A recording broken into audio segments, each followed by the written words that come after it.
Hello, everyone. Welcome back to Billy Ho's Sports. What better way to honor the man, the myth, the coach, Dwayne Lucas? Rest in peace. He finally passed away from his illness, and he's going to be dearly missed. But what better way to pay tribute to him this weekend? It's going to be Saratoga racing action on Independence Day, 4th of July. Race number 10 on the card is going to be the Suburban. It's a grade 2, and it is a classic distance, mile and a quarter. So I figured that's the best way to honor our dude, Dwayne Lucas. So Haskell Stakes coming up at the end of the month. So all the commenters who have subscribed to the channel will go in that draw for the Haskell Stakes Split the Pot. And also, we're having preview videos out for other races like the Manila, which is the 1 mile turf. Then you have the Belmont Derby, which is 9 furlongs on the outer turf. Lots of big stakes racing, almost 2 million in purse coming up this weekend. So let's get to cracking. We're going to talk about the contenders for race number 10, the Suburban. And we are going 1 1/4 miles at the Suburban Stakes, and we are at Saratoga, the Spa.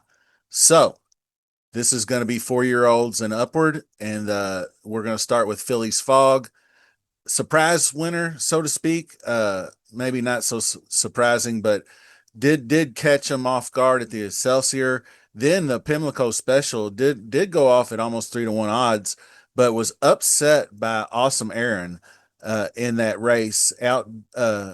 Outer drifted a little bit, but back to back 104s is no slouch. But I think he does lack the stakes experience a little bit. But I do like the inside ground saving trip for a horse that can get up close to the lead. Maybe obviously most every race has been on or near the lead. I do kind of like the way he sat back in the Excelsior early on. But that was because of the rabbit that got loose at Aqueduct that by 8 lengths, but he was able to run that one down no problem. Phileas Fogg, definite contender, maybe not on the top, but definite contender. Now this one here, Disarm. If I had any hair, I'd have pulled it out a long time ago over this gun runner progeny because from ages 3 to 4, he looked really, really good. He's second in the Travers, the Matt Wynn W there. Jim Dandy, solid 4th place with Forte.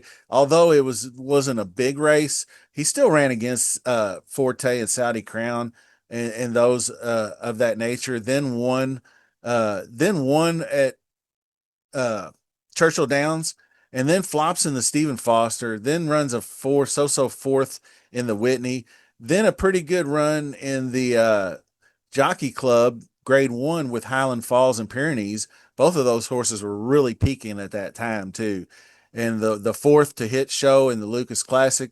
So he's just been kind of out, I guess, really outclassed, so to speak, for a horse that's by a gun runner trained by Steve Asmussen. You would think this horse would have beaten somebody along the way, but not since those triple up 104s the summer of 2023 have we seen Disarm any good. So I'm gonna go ahead and take a wait and see.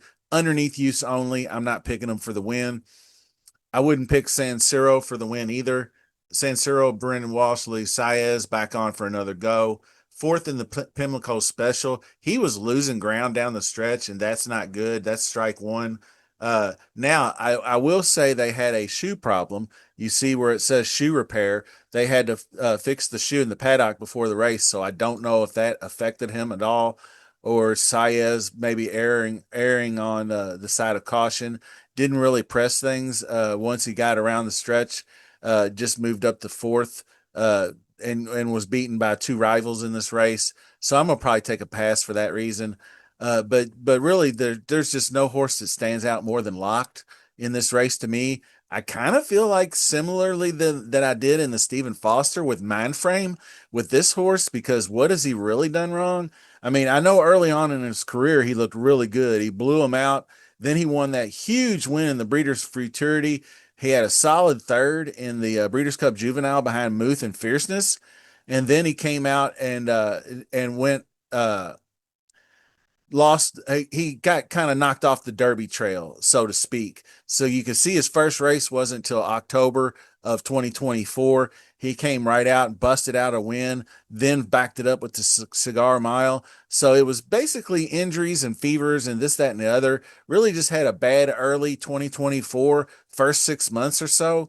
So he came back with a vengeance toward the end of the year. So look at this is the run that he went on. Like I said, he wins the Cigar Mile in December, then turns around in January, runs second behind White Abaro in the Pegasus World Cup.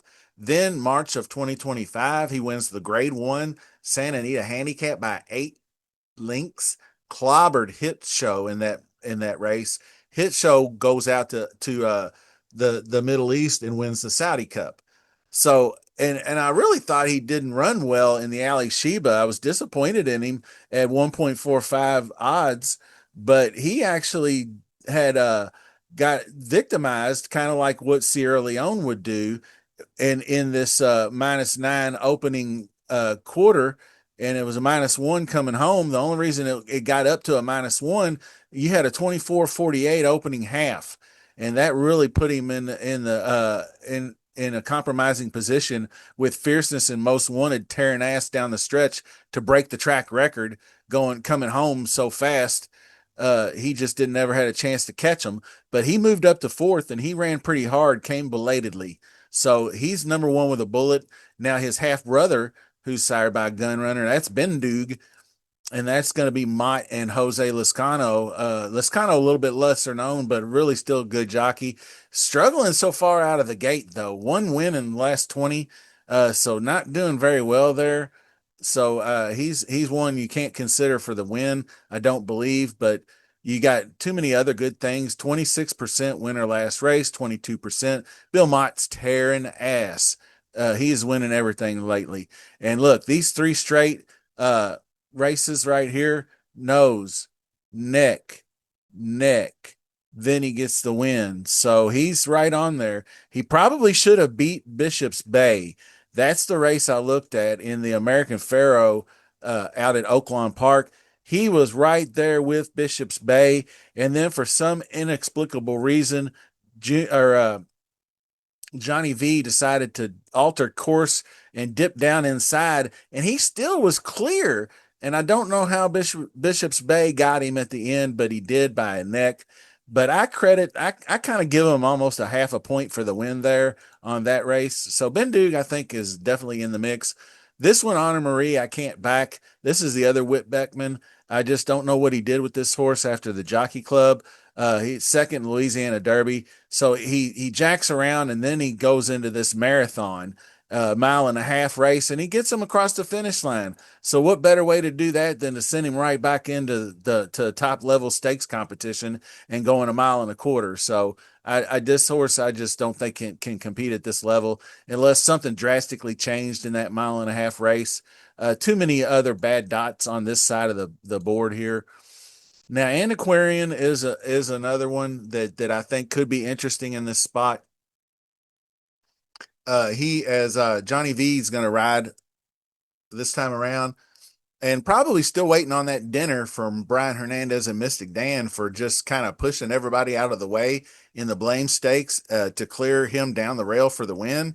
But give credit to the horse, after he bored out, he redirected it and came up second place.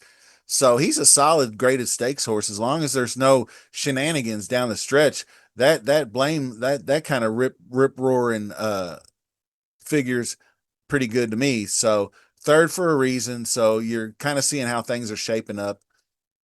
Austin Marin defaults to 4.